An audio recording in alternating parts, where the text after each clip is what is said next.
মুক্তি কৃষি চ্যানেলে সকল জৈব কৃষকদের সাদর আহ্বান জানাই। আমি সেলিম শেখ আজকের একটা নতুন ভিডিও নিয়ে আপনাদের সামনে উপস্থিত হয়েছি।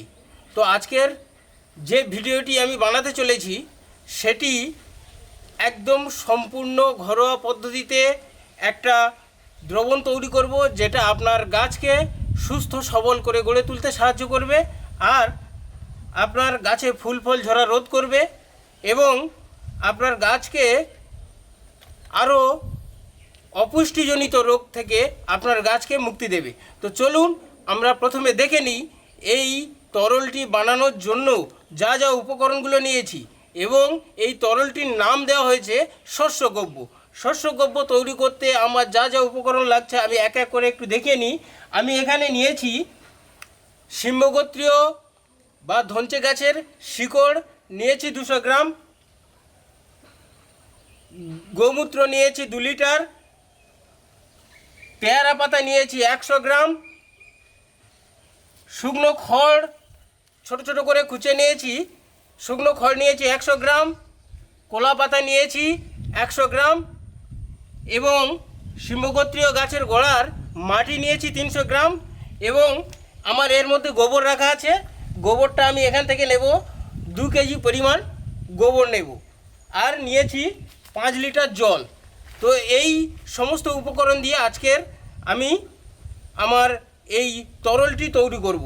তো দেখুন কিভাবে আমি তৈরি করছি। গোবর 2 কেজি পরিমাণ,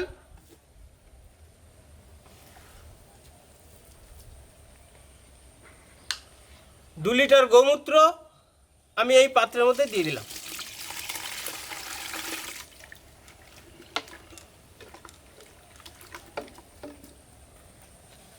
এবার আমি এই মাটি 300 গ্রাম মাটি এর মধ্যে দিয়ে দিলাম। খড় এটাকেও আমি এর মধ্যে দিয়ে দিলাম।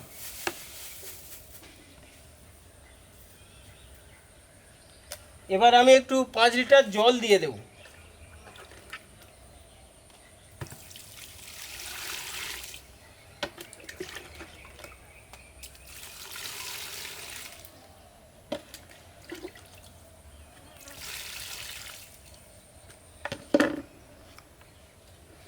এবার পেয়ারা পাতা 100 গ্রাম,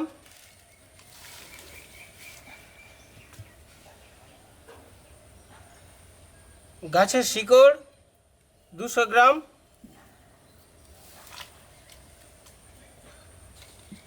এবং কলা পাতা 100 গ্রাম।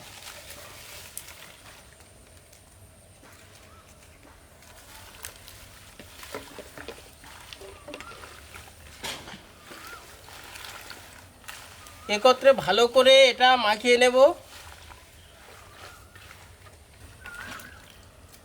এইভাবে মাখিয়ে আমরা এটাকে 5 থেকে 7 দিন রেখে দেব। 5 থেকে 7 দিন পরে এটা আমার ব্যবহার উপযোগী হয়ে যাবে। এখান থেকে আমি 1 লিটার জল,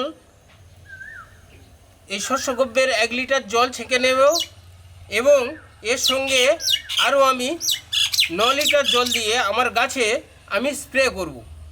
এটি আমি প্রথমেই বলেছি আপনার গাছের ফুল ফল ঝরা রোধ করবে, গাছের অপুষ্টিজনিত রোগ যেগুলো আসে সেগুলোর হাত থেকে গাছকে বাঁচাবে এবং গাছকে সুন্দর করে সুজলা সুফলা করে তুলবে আমার এই শস্যগব্য।